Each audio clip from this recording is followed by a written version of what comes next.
প্রিয় দর্শক, আপনাদের সবাইকে স্বাগত আনোয়ার ইস্পাত এই সময়ে। সঙ্গে আছি আমি এস.এম. আকাশ। আপনারা জানেন যে মানুষের প্রতিদিনের জীবন কঠিনতর হয়ে উঠছে। করোনার ধাক্কা সামলে উঠতে পারিনি আমরা। করোনার ধাক্কা যেভাবে আমাদের বছর পর বছর কষ্ট দিয়েছে, অনেক মানুষের চাকরি গিয়েছে, মানুষের আয় কমে গিয়েছে, অনেক মানুষ ঢাকা থেকে তার গ্রামের বাড়ি চলে যেতে হয়েছে। সেই ধাক্কা আমরা এখনও সামলে উঠতে পারিনি। করোনার মধ্যে আমরা দেখতে পেরেছি বিভিন্ন গবেষণা প্রতিষ্ঠান থেকে বলছে যে নতুন দরিদ্র তৈরি হয়েছে।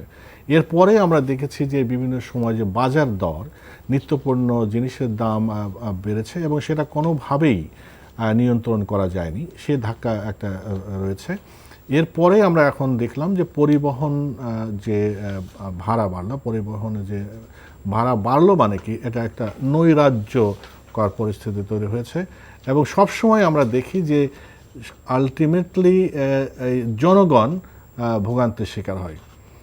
আমরা এই বিষয়গুলো নিয়ে আলোচনা করব। আমাদের সাথে দুজন অতিথি, তাদের সাথে আপনাদের পরিচয় করে দিই। আমাদের সাথে রয়েছেন অধ্যাপক ডক্টর কাজী মারিফুল ইসলাম, ডেভেলপমেন্ট স্টাডিজ বিভাগ, ঢাকা বিশ্ববিদ্যালয়। আমাদের সাথে যোগ দিয়েছেন মোহাম্মদ মোজাম্মেল হক চৌধুরী, মহাসচিব, যাত্রী কল্যাণ সমিতি। মোহাম্মদ মোজাম্মেল হক চৌধুরী, আপনারা তো অনেক চেষ্টা করলেন, দেখলাম যে আপনার এক ধরনের অনেক চেষ্টা করেছেন, যুদ্ধ করেছেন যাতে যাত্রীদের কল্যাণ হয়, যাত্রীরা যাতে ভোগান্তির শিকার না হয়। কিন্তু সর্বশেষ কি হলো, যে সেই ভোগান্তিই তো হলো। দেখুন, আসলে আমাদের নিয়তি বলা যায়, এটা আসলে আমাদের নিয়তি অনেকটা আমরা সেরকম তুলনা করি। কারণ আমরা যখন দেখি গণপরিবহন বন্ধ থাকলেও ভোগান্তিটা আমাদের কাঁধে যায়, আবার যখন ভাড়া বৃদ্ধি পায় সেটাও কিন্তু আমাদের কাঁধের উপর দিয়ে যায়। তারপর যখন আমরা রাস্তাঘাটের ভোগান্তি, যানজট, দুর্ঘটনা, সার্বিক যে অব্যবস্থাপনার কুফল, সব কিছুই কিন্তু সাধারণ মানুষের উপর দিয়ে যায়। এবারও ঠিক তাই হয়েছে। যখন জ্বালানির মূল্য 1 লাফে 23% হারে বাড়ানো হচ্ছিল, আপনি জানেন আমরা তীব্র প্রতিবাদ করেছি। আমরা চেষ্টা করেছিলাম সরকারকে বোঝানো এটা অনৈতিক হচ্ছে, অযৌক্তিক হচ্ছে, গণবিরোধী হচ্ছে, এবং এর কাছ থেকেই মালিকরা আরও বেশি মুনাফা তুলে নিয়ে যেটা সাধারণ জনগণের, অর্থাৎ সংকটাপন্ন জনগণ, তাদের অসহনীয় হয়ে তুলবে, তাদের জীবনযাত্রা অসহনীয় হয়ে উঠবে। এই বিষয়টি আমরা সরকারের নোটিশে আনবার চেষ্টা করেছিলাম। আসলে সরকার চাইলে হয়তো জ্বালানির উপর থেকে ভারত যেভাবে করেছে, শুল্ক প্রত্যাহার করেছে, বাংলাদেশেও শুল্ক এবং আবগারি শুল্ক যে অঙ্কে আদায় করা হয়, এখনও পর্যন্ত প্রায় 19 থেকে 20 টাকা কেউ বলছে, আবার কোনো গবেষণা বলছে প্রায় 22 থেকে 24 টাকা পর্যন্ত প্রতি লিটারে আবগারি শুল্ক এবং অন্যান্য শুল্ক আদি জ্বালানির উপর থেকে সরকার পেয়ে থাকে। এখানে যদি কিছু সাবসিডি দিত, যদি 15 টাকায় যেটা বাড়ানো হলো এটুক যদি শুল্ক প্রত্যাহার করা হতো, তাহলেও কেবল অন্তত আমরা একটি বছর যদি এই সংকটতম সময় পার করতে সক্ষম হতাম, তাহলে হয়তো ধীরে ধীরে আমাদের উপর 5 টাকা বা 7 টাকা এই হারে যদি স্ল্যাপিং পদ্ধতিতে বাড়ানো হতো, তাহলে হয়তো আজকে যে প্রতিক্রিয়া হচ্ছে, আজকে যে নৈরাজ্যকর পরিবেশের অবতারণা হয়েছে, সেখান থেকে হয়তো আমরা বেরিয়ে আসতে পারতাম। কিন্তু সরকার সেটা শোনেনি। আপনার কাছে আবার আসবো। আপনারা বলেছেন, সরকারকে আপনার পথও দেখিয়ে দিয়েছেন যে এইভাবে করা সম্ভব, কিন্তু সেটা সরকার সেদিকে যায়নি। আমি অধ্যাপক ডক্টর কাজী মারিফুল ইসলাম, আপনার কাছে আসি।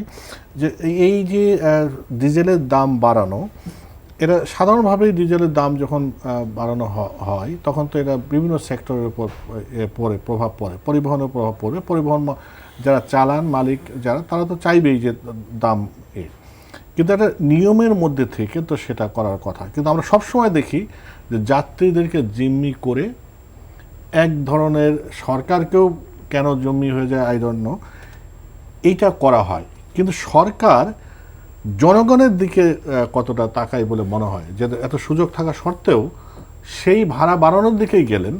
আবার ভাড়া বাড়ানো হলো তো হলো কাগজে কলমে একটা যেটা বলে, কিন্তু প্র্যাকটিক্যাল ফিল্ডে আমরা যে দেখি মাঠে তার থেকে অনেক বেশি। জি, অনেক ধন্যবাদ। আপনি জ্বালানি তেলের মূল্য বৃদ্ধির ব্যাপারটাকে আমরা একটা কেবলমাত্র অর্থনৈতিক জায়গা থেকে দেখলে চলবে না, এটাকে আপনি দেখতে হবে যে একটা সার্বিক এটার পেছনে একটা রাজনীতি আছে। যদি আমরা আরও সুনির্দিষ্ট করে বলি তাহলে একটা রাজনৈতিক অর্থনীতি আছে। আমরা সেই ব্যাখ্যাটাতে যেতে চাই। তার আগে আপনি যেখানে বললেন যে সরকার যখন কোনো পদক্ষেপ নেয়, অর্থাৎ এটা একটা তার নীতিগত সিদ্ধান্ত সে নিচ্ছে, একটা সিদ্ধান্ত নিচ্ছে, এই সিদ্ধান্তটা নেওয়ার ক্ষেত্রে কোন বাংলাদেশের মতন দেশে কোন ভূমিকাগুলো কাজ করে যদি আমরা সেটার দিকে তাকাই, প্রথমত একটা যদি গণতান্ত্রিক দেশ হয় তাহলে আপনার কাছে প্রত্যাশা হতে পারে যে সরকার রেসপন্সিভ হবে, অর্থাৎ সরকার জনসমস্যায় কিংবা জনস্বার্থে সাড়া দেবে। অর্থাৎ যদি কোথাও কোনো ডিমান্ড থাকে যে জনগণ কোনো কিছু দাবি করছে কিংবা জনগণ কোনো সমস্যা মোকাবেলা করছে, সেই মোকাবেলা করাতে সরকার জনগণকে সহায়তা করবে, এটাই প্রত্যাশিত ভূমিকা। তো সেটাকে যদি হয় তাহলে আপনি এখন দেখেন যে আপনি যেটা বললেন যে আমরা কোভিডের পরে সবাই কিন্তু নাভিশ্বাস উঠে গেছে, অর্থাৎ যে পেশাতে আছি সেটা একদম নিম্ন আয়ের মানুষ থেকে শুরু করে নিম্ন মধ্যবিত্ত বিশেষ করে এই অংশটার মানুষ ভয়ঙ্কর রকমের অর্থনৈতিক চাপের মধ্যে আছে, প্রচণ্ড রকম চাপের মধ্যে আছে। সমস্ত পেশায় মানুষের আয় কমেছে, মানুষের বেকারত্ব বেড়েছে, ব্যবসা বাণিজ্য বন্ধ হয়ে গেছে। অর্থাৎ সেই জায়গা থেকে আমরা উদ্ধারের চেষ্টা করছি, সবাই যার মতন করে প্রাণপণ চেষ্টা করছে। সেই প্রাণপণ চেষ্টাতে সরকারের ভূমিকাটা হওয়া দরকার হচ্ছে এটাকে সহায়ক, এটাকে আরও কীভাবে আমরা ফ্যাসিলিটেট করব, আরও সহায়তা দেবে। সেই সহায়তার জায়গাটাতে আমরা দুঃখজনকভাবে দেখছি যে বরং উল্টো, অর্থাৎ এই যে সরকার জ্বালানি তেলের মূল্য বৃদ্ধিটা করলো, এটার প্রধান সংকটের জায়গাটা কোথায় পড়বে? আপনি দেখেন যে আমাদের কৃষির প্রায় শতভাগ যে সমস্ত যন্ত্রগুলো ব্যবহার করা হয় তার প্রায় শতভাগই হচ্ছে এই ডিজেল বা এই জ্বালানি তেলের উপরে নির্ভরশীল। অর্থাৎ ট্রাক্টর বলেন, আপনি এই সেচ যন্ত্র বলেন, এই প্রত্যেকটা এটা প্রায় 99.73 বা ধরা যেতে পারে 100% কৃষি যন্ত্রই এই ডিজেলের উপরে নির্ভর করছে। তাহলে কৃষির যারা এই মুহূর্তে উৎপাদনে আছে, যারা এই সামনের সিজনে তারা উৎপাদনে যাবে, তাদের সমস্ত কার্যক্রমগুলো কিন্তু উৎপাদন খরচের উপর প্রচণ্ড রকমভাবে তাদের উৎপাদন ব্যয় বেড়ে গেল। তাহলে প্রচুর কৃষির যে চাষের আবাদের যে জায়গা সেটা কোথাও সংকুচিত হতে পারে, বা আবাদের যে মূল্য কৃষির উৎপাদন যে খরচ সেটা বেড়ে যাবে, এবং সেইটার প্রভাব কিন্তু শেষ পর্যন্ত সাধারণ ভোক্তাদের উপরে পড়লো। অর্থাৎ আমি বলছি যে কৃষি একটা উদাহরণ। আপনি যদি ছোট দোকানদার বলেন, যদি ছোট ব্যবসায়ী বলেন, ছোট একটা ওই নসিমন চালক বলেন, একটা ছোট গাড়ি চালক বলেন, একটা ট্যাক্সি চালক বলেন, সমস্ত জায়গায় এটার প্রভাবটা পড়বে। তাহলে এই প্রভাবটা পড়ার ফলে যারা নিম্নবিত্ত মানুষ এবং নিম্ন মধ্যবিত্ত মানুষ তাদের উপরে কিন্তু একটা স্পাইরাল ইফেক্ট, অর্থাৎ এটার একটা বহু স্তরের প্রভাব পড়বে। কেবলমাত্র পরিবহনের দাম বাড়লো সেটিই না, এটি আমার জীবনযাত্রার প্রত্যেকটা পর্যায়ে এই প্রভাবটা পড়বে। তার ফলে যেটা হচ্ছে যে এই প্রভাবের ফলে আপনি তাহলে দেখছেন যে সরকার আসলে জনগণের যে উদ্যোগ, সাধারণ মানুষের যে চেষ্টা, সেই চেষ্টাটাকে ফ্যাসিলিটেট না করে, সহায়ক ভূমিকা না পালন করে, বরং এক ধরনের নেতিবাচক ভূমিকার দিকে যাচ্ছে। এখন এটার কারণটা কি? কারণ এই সিদ্ধান্তটা কে নিচ্ছে? এখন সরকার বলতে কে আছে? সরকার, আপনি দেখেন যে অন্যান্য সব জায়গার মতন বাংলাদেশে আমরা গত কিছু বছর ধরে দেখছি যে সকল সিদ্ধান্ত গ্রহণ প্রক্রিয়াতে একটা নেক্সাস, একটা চক্র কাজ করছে। সেই চক্রের মধ্যে প্রধান হচ্ছে রাজনৈতিক কর্তৃপক্ষ, এবং তার সঙ্গে আছে সহায়ক হচ্ছে ব্যবসায়ী শ্রেণী, এবং তাদেরকে এই নীতিটা বাস্তবায়ন করার ক্ষেত্রে অনৈতিকভাবে সহায়তা করছে সরকারের যে আমলাতন্ত্র। অর্থাৎ এই আমলাতন্ত্র, ব্যবসায়ী এবং রাজনৈতিক নেতৃত্ব, এদের মধ্যে যে একটা অশুভ চক্র তৈরি হয়েছে, এই অশুভ চক্রই কিন্তু এইরকম একটা সিদ্ধান্ত নেওয়ার ক্ষেত্রে ভূমিকা রাখছে, এবং তার ফল আলটিমেটলি সর্বশেষ যে ফলাফল সেটা কিন্তু যাচ্ছে জনগণের উপরে। অর্থাৎ আমাকে, আপনাকে, সাধারণ মানুষকে কিন্তু পরিবহনের মূল্য দিয়ে, জীবনযাত্রার মানের মূল্যস্ফীতি যেটা হবে সেটা দিয়ে মূল্য দিতে হচ্ছে, এবং আমাদের উদ্যোগগুলো ব্যাহত হচ্ছে। আপনার কাছে আবার আসবো আমি, মোজাম্মেল হক চৌধুরী, আপনি যেটা বলছিলেন যে এই যে যেমন ধরেন আমরা অন্যদিকে ওইগুলো আলোচনাটা পরে করব, ধরেন কিন্তু ডিরেক্টলি যেহেতু আমরা এফেক্ট হচ্ছি যে এই যাত্রী, কারণ এখানে যারা এই পরিবহন মালিক, তারা যেহেতু এখানে একটা জিম্মি করার ক্ষমতা আছে, জিম্মি করতে পেরেছে, জনগণকে জিম্মি করেছে ধর্মঘট দিয়ে, সরকারকে জমি করতে পারার কথা না, কিন্তু সরকার তাদের কথা শুনছে আমরা দেখছি। আপনার অভিজ্ঞতা কি বলে? আপনি তো সরকারের সাথে কথা বলেছেন, মালিকদের সাথে কথা বলেছেন, চেষ্টা করেছেন, কিন্তু বারবার সরকার কেন এদের কাছে মাথা নত করে? দেখুন, এই যে একটু আগে আমার পূর্ববর্তী বক্তা উনি স্পষ্ট করেছেন, এখানে যে একটা অশুভ শক্তি, এখানে তিনটা শক্তি কাজ করে। একটা হলো দুর্বৃত্তায়ন ব্যবসায়ী এবং রাজনৈতিক শক্তি এবং আমলাতন্ত্র। এই আমরাও কিন্তু একই কথাই বলে আসছিলাম, এখানেও কিন্তু এই কাজটি হয়েছে। আসলে দেখুন, এখানে যারা পরিবহন পরিচালনা করেন, এখানে যদি তাদের আমরা পরিচয় আইডেন্টিফাই করার চেষ্টা করি, দেখব এখানে তারাও কিন্তু রাজনীতিবিদ। আমাদের বাস মালিক সমিতির সভাপতি উনিও কিন্তু রাজনীতিবিদ এবং রানিং পার্লামেন্ট মেম্বার এবং হুইপ, বিরোধী দলের হুইপ। আমাদের যিনি বাস মালিক সমিতির আরেক আছেন, মহাসচিব আছেন, তিনিও কিন্তু একজন রাজনীতিবিদ। আমাদের শ্রমিক ইউনিয়নের যিনি সভাপতি আছেন, তিনিও কিন্তু সাবেক মন্ত্রী, এখন পার্লামেন্ট মেম্বার, আওয়ামী লীগের প্রেসিডিয়ামের অন্যতম সদস্যও বটে। এখন বিষয়টা হলো, ওনারা সরকারের উপর সরাসরি প্রভাব বিস্তার করতে পারেন, রাজনৈতিক ক্ষমতা এবং পরিবহন বন্ধ রেখে জনগণকে জিম্মি করার ক্ষমতা, সার্বিক ক্ষমতা, অর্থাৎ সমস্ত শক্তি ব্যবহার করে সরকারের টুটি চেপে ধরে জনগণের কাছ থেকে এই যে অর্থ লুটে নেওয়ার যে প্রক্রিয়া, এই কাজটি কিন্তু এখানে বারবার আমরা দেখছি, বারবার এই কাজটি হচ্ছে। এই জুলুম আমাদের উপর চাপিয়ে দেওয়া হচ্ছে, করা হচ্ছে। সরকার দেখুন, আমরা যখনই জ্বালানি তেলের দাম বাড়ালো, আমরা কিন্তু জ্বালানি তেলের দাম কমানোর জন্য আন্দোলনে নামলাম। তারা নামলো ভাড়া বাড়ানোর জন্য। তারা জনস্বার্থে কিন্তু তারা জ্বালানি তেলের মূল্য কমানোর জন্য, অর্থাৎ তারা জনগণকে জিম্মি করে যেই অর্থনৈতিক ফায়দাটা হাসিল করতে চায়, সেটা তাদের যে সর্বশক্তি বিনিয়োগ করে, এই শক্তিটা যদি জ্বালানি তেলের মূল্য কমানোর জন্য সরকারের উপর প্রেশার দিত বা ব্যবস্থা তারা যদি আন্দোলনে নামতো, নিশ্চয়ই আমরা জ্বালানি তেলের মূল্য কমাতে পারতাম। কিন্তু তারা গেল, তারা এখান থেকে রাজনৈতিক ফায়দাটা দু ধরনের। একটা হলো যে সরকার জ্বালানি তেলের মূল্য বাড়ালো, আসলে জ্বালানি তেলে আমাদের সাবসিডি কি হচ্ছে, এখানে আমার 20 কোটি টাকার দৈনিক লস হয়। দৈনিক 20 কোটি টাকার লস হলে আমার এক বছরের লসের পরিমাণ দাঁড়ায় প্রায় 6 থেকে 7 হাজার কোটি টাকা।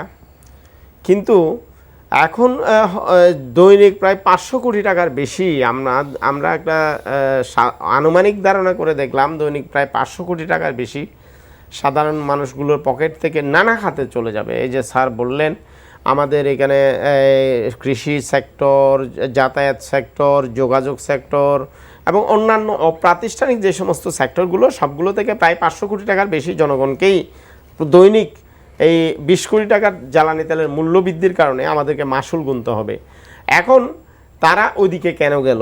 এখন আমরা যদি বলি তারা ওইদিকে গেল, এখন জ্বালানি তেলের এই 20 কোটি টাকার ভর্তুকি সরকার সমন্বয় করেছে, কিন্তু তারা এই ভর্তুকিকে কেন্দ্র করে তাদের মুনাফা টাকা আরও বেশ কয়েক গুণ বাড়তি করে নিয়ে গেল। যেমনটি আপনি দেখুন, নৌপথে আমরা যদি দেখি, নৌপথ হলো সাশ্রয়ী যাতায়াত মাধ্যম, এটা আমরা সবসময় বলে থাকি। কিন্তু সড়ক পথের ভাড়া এইবার বাড়ানোর পরেও হলো দূরপাল্লাতে প্রতি কিলোমিটারে 1 টাকা 80 পয়সা, আর নৌপথে হলো 2 টাকা 30 পয়সা। এখন কথা হলো যে এই ভাড়া নির্ধারণে থাকেন কারা? আমরা ভাড়া নির্ধারণের ক্রাইটেরিয়া দেখলাম, নাটক দেখলাম। ডক্টর কাজী মারুফুল ইসলাম, আপনি রাজনৈতিক অর্থনীতির কথা বলছেন, এটা পরিষ্কার হয়েছে যে এর মধ্যে একটা রাজনীতি আছে, কিন্তু রাজনীতি তো জনগণের বাদ দিয়ে নয়, কিন্তু হিসাব নিকাশ সবসময় জনগণ বাদ পড়ে কেন, সেটা একটা বা উপেক্ষিত থাকে কেন, সেটা একটু আপনি বলবেন। সাথে একটু বলতে চাই যে বারবার যে এবারও যেমন ধরেন, যখনই জ্বালানি তেলের দাম বা তেল দাম বাড়ানো হয়, তখন এবার যেমন দুটো কারণের কথা বলা হয়েছে। আন্তর্জাতিক বাজারে দাম বেড়েছে, এটা ঠিক বেড়েছে, সমন্বয় করতে হবে, কিন্তু যখন কমে তখন তো সমন্বয় করা হয় না।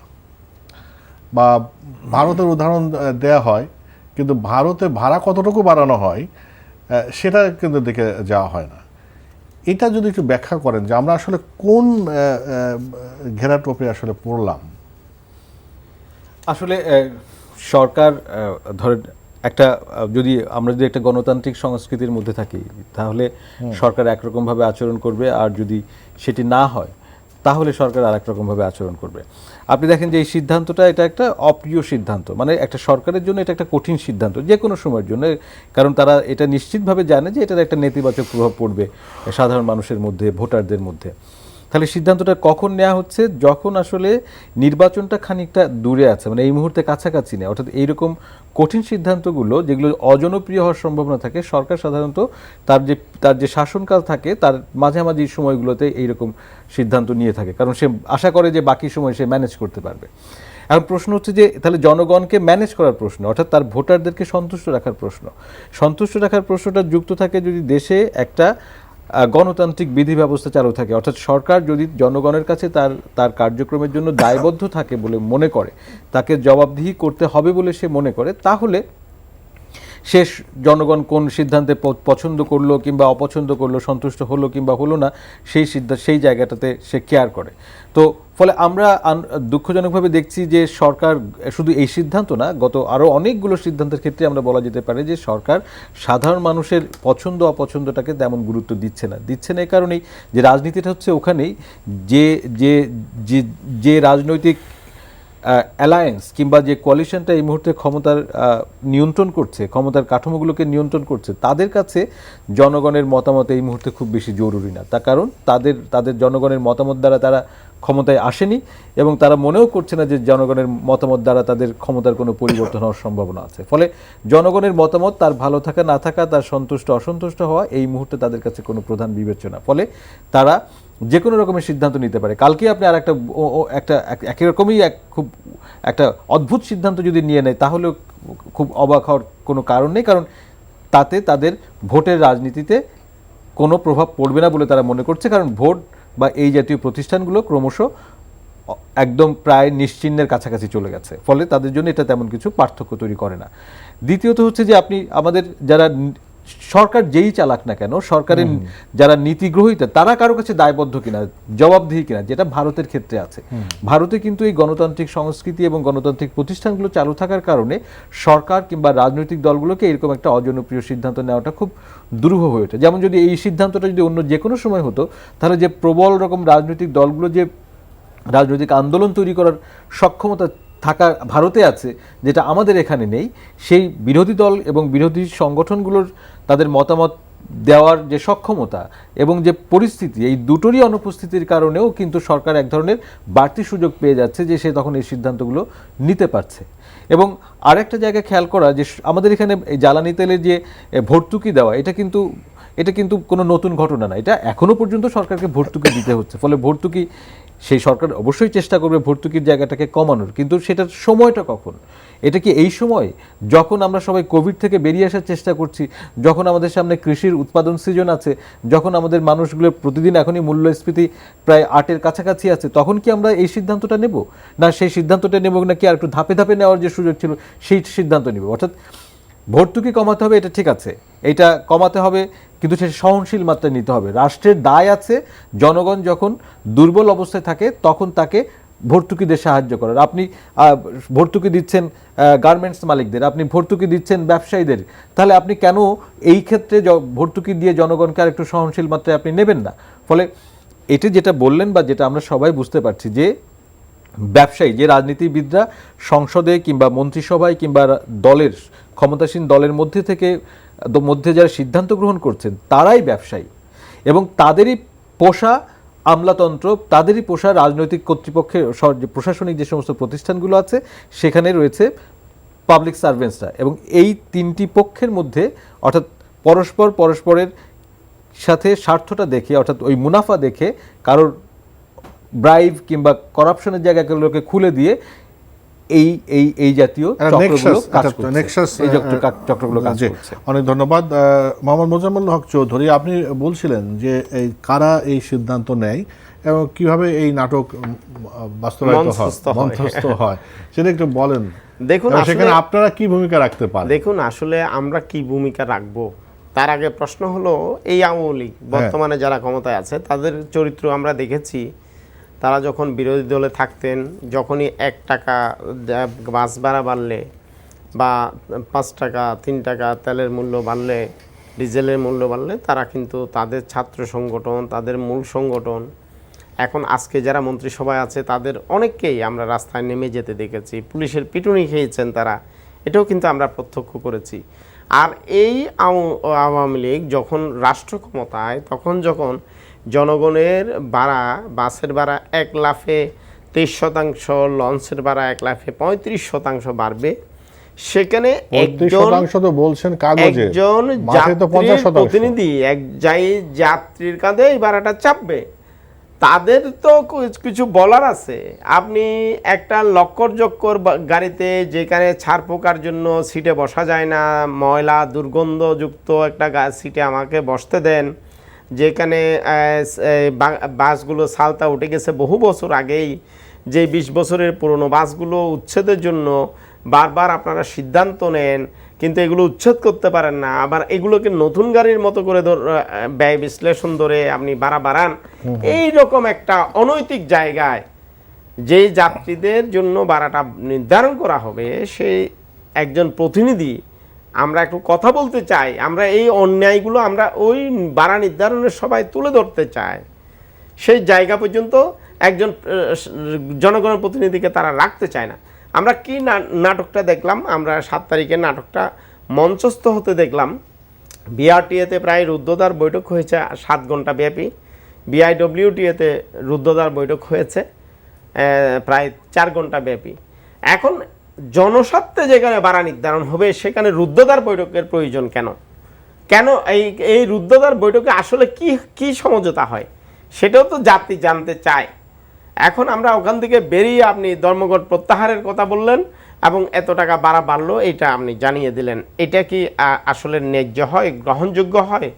আসলে এখানে যে জুলুমটা আমাদের উপর বারবার করা হয় সেটা হলো যে সড়ক পথের, নৌপথের এই যে শত শত কোটি টাকার চাঁদাবাজি, এই চাঁদাবাজির একটা সমঝোতা হয়। এই চাঁদাবাজির টাকাটা আমাদের দুর্বৃত্তায়ন রাজনীতি, আমাদের প্রশাসনের কিছু অসাধু ব্যক্তিদের বাগবাটোয়ারা হয়।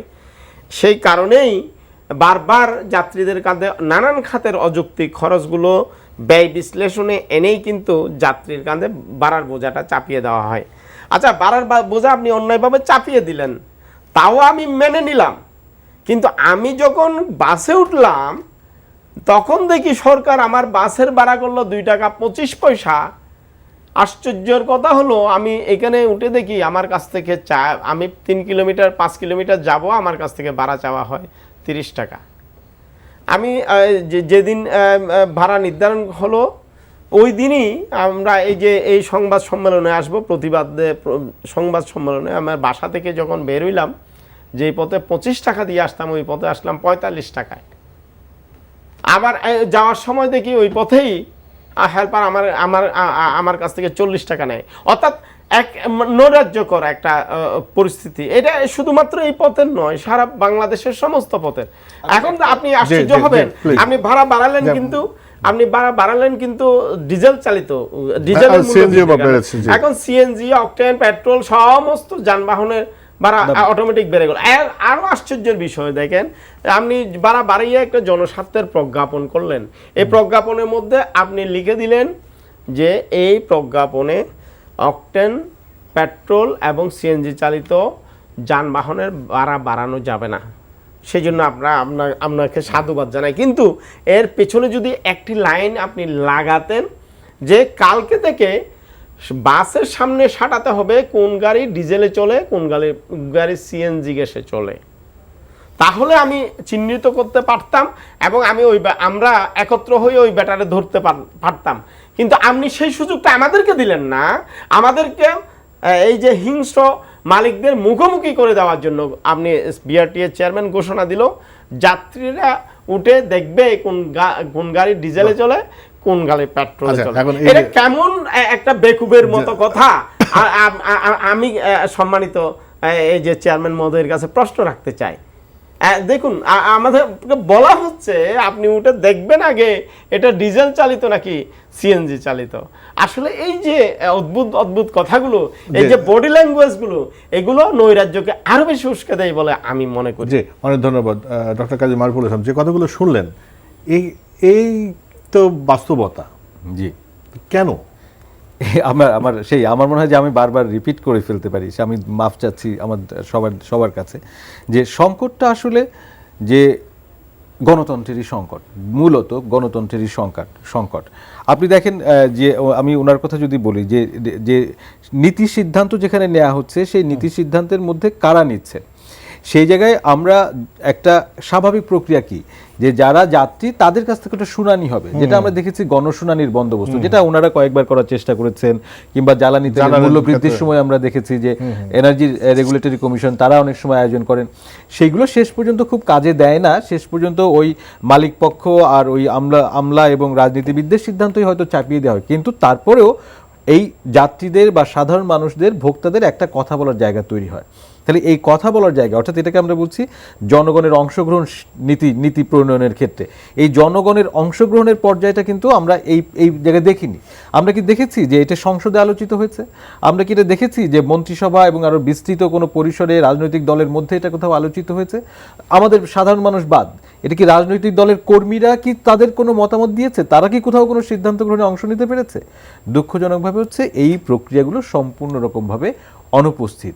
তাই এই অনুপস্থিতটা তৈরি করার জন্য যেমন আমি একটা ছোট উদাহরণ দিই, যে আমি আসলে এই গত সপ্তাহখানেক ধরে নির্বাচন দেখার জন্য, স্থানীয় পরিষদ সরকারের নির্বাচন দেখার জন্য আমি গ্রামে ছিলাম, অনেকগুলো ইউনিয়নে ঘুরছিলাম। তার মধ্যেই এই ভাড়া বাড়ার ব্যাপারটা এসছে এবং অদ্ভুতভাবে দেখলাম যে মানুষের কিন্তু নৈতিক সমর্থন আছে এই যে অবরোধটা আছে তার প্রতি, মানে তার প্রতি এই না যে তাদের যে যাতায়াতের ব্যবস্থার সংকট হচ্ছে সেটাতে তারা ভুক্তভোগী, কিন্তু একই সাথে মানুষ এটা মনে করছে এটা খুব অধর্ম হয়েছে, এটা একটা অন্যায্য কাজ হয়েছে, হঠাৎ করে এরকম করে তেলের দাম বাড়ানো, এটা সবাই মন থেকে কিন্তু এটা বলছে এটা খুব অন্যায়। মানে এটা একেবারে নির্বিশেষে আমি রাজনৈতিক দল অর্থাৎ সরকারি দলের কর্মী নেতা সবার সাথে কথা বলেছি, সবাই কিন্তু বলেছে এটা ঠিক হয় না, এটা একটা অন্যায্য কাজ হয়েছে। তার মানে এই মানুষগুলো যারা এমনকি সরকারি দলও করেন, তাদের কর্মীদের মতামতও কিন্তু সরকারি নীতিগুলোতে কোনোভাবে প্রতিফলিত হচ্ছে না।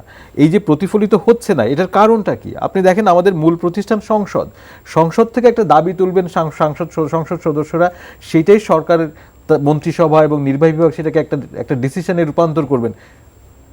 সেই সংসদটা কোনো কাজের সংসদ না, একটা ঠুঁটো জগন্নাথে পরিণত হয়েছে। ফলে এই রাজনৈতিক প্রতিষ্ঠানগুলো যখন কাজ করে না, রাজনৈতিক দল তাদের নীতি তাদের দাবি দাওয়া তোলার কোনো প্ল্যাটফর্ম হিসেবে কাজ করে না। এটা হচ্ছে সরকার যে সিদ্ধান্ত নেয় সেই সিদ্ধান্তটা প্রচার করার একটা আউটলেট, একটা মাধ্যম হিসেবে ব্যবহার হচ্ছে রাজনৈতিক দলগুলো। অর্থাৎ ফ্লোটা নিচ থেকে উপরের দিকে যাচ্ছে না, উপর থেকে নিচের দিকে আসছে। ফলে সামগ্রিকভাবে যদি আমি দেখি যে সাধারণ মানুষের মতামত, ভোটারদের মতামত, রাজনৈতিক দলের কর্মীদের মতামত না যাচ্ছে রাজনৈতিক দলে, না যাচ্ছে সংসদে, না যাচ্ছে সরকারে, এইটা হচ্ছে এই বর্তমান শাসন ব্যবস্থার একটা বড় রকমের সংকট। সেই সংকটটাই জ্বালানির ক্ষেত্রেও প্রতিফলিত হয়েছে। এখন আপনারা কি করবেন? এই তো প্রবলেম তো দেখলাম, ভাড়া তো বাড়ানো হলো এবং মাঠ পর্যায়ে দেখা গেল 35% বাড়ানোর কথা, সেখানে 50% বেড়েছে এবং আপনি নিজেই সেটা বলেছেন যে কত পরিমাণ বেড়েছে, যে এখন যার খুশি যেভাবে খুশি সেটা আদায় করছে। তো সেটা একটা পর্যায়ে। এখন আপনারা কি করবেন? এর জনগণের বা এখন আর কি করার আছে? দেখুন, আসলে জনগণের অনেক কিছু করার আছে। জনগণের ঐক্যবদ্ধ প্রতিবাদ করার আছে ও প্রতিরোধ করবার আছে, আন্দোলন সংগ্রাম করবার আছে, এবং জনগণ যে সমস্ত অন্যায়গুলো হচ্ছে এগুলো নানাভাবে তুলে ধরবার বিষয় আছে। এখন কথা হচ্ছে এই কাজটি তো আমাদেরকে জনগণকে কেন আমাদের শ্রমিক ভাইদের মুখোমুখি হতে হবে? প্রতিদিনের যাতায়াতে আমরা কেন এটার মুখোমুখি হব? রাষ্ট্রযন্ত্রেরও তো কিছু কাজ আছে, দায়িত্ব আছে। আমরা তো এই যে শত কোটি টাকা খরচ করে বিআরটিএর মতো একটা প্রতিষ্ঠান লালন পালন করি, আমরা তো এই যে জনগণের ঘাম শ্রমে আমাদের একটা বিশাল বড় ট্রাফিক পুলিশ বাহিনী আমরা লালন পালন করি, আইন শৃঙ্খলা রক্ষাকারী বাহিনী লালন পালন করি, এবং এই যে সরকারের মন্ত্রী এমপি তাদেরকেও তো আরামায়েশে থাকার ব্যবস্থা আমরা করি। এখন বিষয়টা হলো যে তারা কি করবেন? আমরা যদি সব কিছুই করি, তারা শুধু বাড়িয়ে দিয়ে দায়িত্ব শেষ, জ্বালানি তেলের মূল্য বাড়িয়ে দিয়ে তাদের দায়িত্ব শেষ, এটা আমি মনে করি মোটেও ঠিক হবে না। এই আওয়ামী লীগকে আমরা দেখেছি তারা রাজপথে মানুষের অধিকার নিয়ে আন্দোলনে নেমেছিল। আজকে আমরা বিভিন্ন টক শোতে দেখি তারা এই অনৈতিক কাজটির তারা নানাভাবে সমর্থন করার চেষ্টা করে, এটার পক্ষে কথা বলবার চেষ্টা করে। আমি মনে করি এখানে এই যে রাজনীতিবিদরা রাজনীতি থেকে, জনমানুষের রাজনীতি থেকে ধীরে ধীরে বেরিয়ে যাওয়ার কারণেই এই সুযোগগুলো, এই সংকটগুলো দেশে তৈরি হচ্ছে, যা আমাদের আগামী দিনে আরও ভয়াবহ একটা সংকটের দিকে আমরা এগুচ্ছি। সুতরাং আমি মনে করি এখানে যে বাড়াটি তৈরি করা হয়েছে, এখানে বাড়া বৃদ্ধির ক্ষেত্রে যে সমস্ত অনৈতিক কর্মকাণ্ডগুলো হয়েছে এবং যে সমস্ত মিথ্যা তথ্যগুলো দেওয়ার কারণে বাড়া বেড়ে গেছে, এই সমস্ত বিষয়গুলো আমলে নিয়ে ভাড়া একটি ন্যায্য এবং গ্রহণযোগ্য ভাড়া নির্ধারণের জন্য আমি সরকারের কাছে দাবি জানাই। যেহেতু এখন সব কিছু দেখভাল করেন মাননীয় প্রধানমন্ত্রী, এখানে মাননীয় প্রধানমন্ত্রী একটা আমরা সরাসরি হস্তক্ষেপ চাই। কারণ নৌপথের ভাড়াটা এত বেশি গলা কাটা হয়েছে, আপনি আশ্চর্য হয়ে যাবেন। বাংলাদেশে নৌপথে ছোট ছোট লঞ্চ, ডিঙ্গি নৌকা, অন্যান্য যে নৌ পরিবহনগুলো আছে, এই নৌ পরিবহনগুলো ধরেন একটা লঞ্চ চালাতে, কোনো লঞ্চ চালাতে দৈনিক 50,000 টাকা, কোনো লঞ্চ চালাতে দৈনিক 20,000 টাকা খরচ হয়। কিন্তু গত 1 দশকের হিসাব যদি ধরি, আমাদের এখানে প্রায় 3-4 কোটি টাকা, 5 কোটি টাকা দামের 15-20টি 30টির মতো লঞ্চ নেমেছে, যেটা সদরঘাটে দেখা যায়। এই লঞ্চগুলোর যাত্রী ধারণের সক্ষমতা কিন্তু প্রায় 3,000 থেকে 3,500 পর্যন্ত। দেখুন, যেই লঞ্চটি 3,000 যাত্রী বহন করে, তার আয়ও ঠিক সেই পরিমাণ, এই লঞ্চটির পরিচালন ব্যয়ও বেশি। কিন্তু এখন এই লঞ্চটির ভাড়া নির্ধারণের ক্ষেত্রে এই লঞ্চটিকে আপনি মডেল লঞ্চ ধরে যখন হিসাব করেন এবং ভাড়াটা নির্ধারণ করেন, তখন ভাড়াটা কিলোমিটারে বেড়ে যায়। বেড়ে যাওয়া, অথচ এই লঞ্চের সংখ্যা মাত্র 20টি বা 30টি। এখন এই 30টি লঞ্চের জন্য তাদের মালিক প্রভাবশালী বলেই, তারা মালিক সমিতিতে নেতৃত্ব দেয় বলেই, তাদের মালিকরা সংসদ সদস্য বলেই, তারা এই লঞ্চের ব্যয় বিশ্লেষণ ধরে ভাড়া ঠিক করে এটা ওই ছোট ডিঙ্গি নৌকার মধ্যে, স্টিমারের মধ্যে, যেটাতে 50 জন, 100 জন, 200 জন যাত্রী বহন হয়, সেখানে কিন্তু এই ভাড়াটা চাপিয়ে দেয়। এটা কি জুলুম বলা চলে না? আগে তো পকেট কাটা হতো, এখন তো গলা কাটা হচ্ছে। এখন আপনি গলা কেটে ফেললে আপনি পরে যাত্রী পাবেন কোথায়? এই কথাটা আমরা মালিকদেরকে বলতে চাই। এই জন্য আমরা সরাসরি মাননীয় প্রধানমন্ত্রী হস্তক্ষেপ চাই। আমাদের সাথে বারবার জুলুম করা হচ্ছে, এই জুলুমটা এক্ষুনি থামানো দরকার। জি, অধ্যাপক ডক্টর কাজী মারুফুল ইসলাম, শেষ পর্যায়ে চলে এসেছি। কতগুলো প্রসঙ্গ, যেমন ধরেন এখানে সরকারের ভর্তুকির প্রসঙ্গ আপনি বলেছেন যে কখন ভর্তুকি কমানো বা ভর্তুকি দিতে হবে, সরকারের সেই সিদ্ধান্তটা নিতে হবে। এমন সময় ভর্তুকি না দিয়ে বাড়ানো হলো, এবং বাড়ানোটা মাঠ পর্যায়ে যা বাড়িয়েছেন তা কার্যকর করেন, কিন্তু সেটা না করে সেটা মাঠ পর্যায়ে তাদের খুশি মতো নিচ্ছে, সেটা এখানে অব্যবস্থাপনা। এরপর আপনার সিএনজি চালিত সেটাও বাড়িয়ে দেওয়া হলো, নৌপথে মানে খুশি মতো বাড়িয়ে দেওয়া হলো। এই যে বৈষম্য, এইটা এখন জনগণ কি করবে? বা সরকারের তো বাহিনী আছে এগুলো দেখাশোনার জন্য, কিন্তু সেটাও হলো না। আবার জনগণ এসে তো মানে বারবার ভিক্টিমই হচ্ছে। তা জনগণের করার কি আছে? বা অপরাপর যে সংগঠনগুলো আছে তাদের তো কোনো তৎপরতা দেখি না। সরকারের বিরোধী যে দল আছে তারা তো দুর্বল হতে হতে দুর্বলতর হয়ে গেছে। মিউ করে কিছু একটা হয়তো বলে, তারপরে তারা কিছু বলে না। তাহলে মানে জনগণ কি বারবার মার খেতেই থাকবে? এটা ইতিহাস নির্ধারণ করে দেবে যে আসলে জনগণ কতদিন মার খেতে থাকবে আর কতদিন খেতে পারবে না। কিন্তু আমি মনে করি যে ধরেন এই পর্যায়ে এসে এই পরিস্থিতিটাকে সহনশীল রাখার দায়িত্ব সরকারের এখনও আছে এবং সেটা সে করতে পারে। প্রথমত যে সরকারের যে তদারকমূলক প্রতিষ্ঠান, যেটা ভাইও বলছিলেন যে আমাদের আইন শৃঙ্খলা প্রতিষ্ঠান থেকে শুরু করে বিআরটিএ এবং বিআইডব্লিউটিএ যারা আছে তারা নজরদারি করতে পারে যে যে ভাড়াটা নির্ধারিত হয়েছে ঠিক সেভাবেই এটা পালন করা হচ্ছে কিনা। 2 নম্বর হচ্ছে যে আমি মনে করি যে জ্বালানি তেলের একটা বড় প্রভাব, যেহেতু প্রধান প্রভাব হচ্ছে কৃষিতে, ফলে কৃষিতে সরকারকে অবশ্যই ভর্তুকি বাড়াতে হবে। অর্থাৎ যেটা আমাদের কৃষি ভাউচার আছে, সেখানে সরকার এই বাড়তি চাপটা যেন কৃষক পর্যায়ে না যায়, তার উৎপাদন খরচের উপর যাতে প্রভাবটা কম থাকে, ফলে কৃষিতে নতুন করে তারা ভর্তুকি বাড়াতে পারে, তাহলে এটা তাদের জন্য খানিকটা সহনীয় থাকতে পারে। দ্বিতীয়ত হচ্ছে যে এটা খেয়াল করতে হবে যে এই বাড়ানোর ফলে যেন আবার বিদ্যুতের দাম না বেড়ে যায়। এটা কিন্তু প্রচুর ডিজেল চালিত আমাদের বিদ্যুৎ খাত আছে, ফলে তাদের কাছে এটা, তারা যদি আবার সরকারকে চাপ দেয় এবং তখন যদি আবার বিদ্যুতের দাম বেড়ে যায়, তখন আবার মানে মরার উপরে খাড়ার ঘা যেটাকে বলে সেটা তৈরি হবে। ফলে সরকারকে কঠোর নজরদারি করতে হবে যেন ওই জায়গাগুলোতে না বাড়ে। আর আমি অর্থাৎ ধরেন এটা আমাদের পেট্রোলিয়ামের ক্ষেত্রে, অর্থাৎ এই জ্বালানি তেলের সরবরাহের ক্ষেত্রে একটাই মাত্র রাষ্ট্রীয় প্রতিষ্ঠান আছে, এটা বাংলাদেশ পেট্রোলিয়াম কর্পোরেশন, সেটা রাষ্ট্র মালিকাধীন কোম্পানি।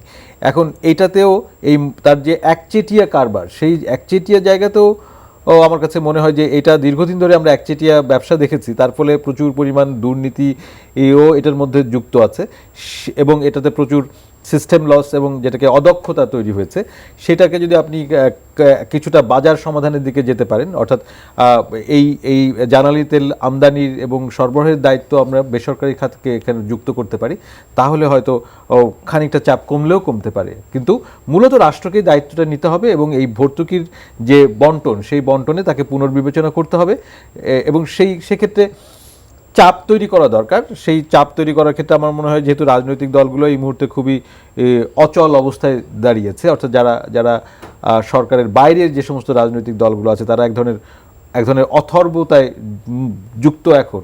ফলে এখানে নাগরিক সংগঠনগুলো এবং যেমন যাত্রী কল্যাণ সমিতি কিংবা ক্যাব এবং অন্যান্য যে সমস্ত সংগঠনগুলো আছে, তারা যদি একটা সম্মিলিত প্রতিবাদ করে, আমি নিশ্চিত যে সরকার নিশ্চয়ই সেগুলোতে গুরুত্ব দেবে।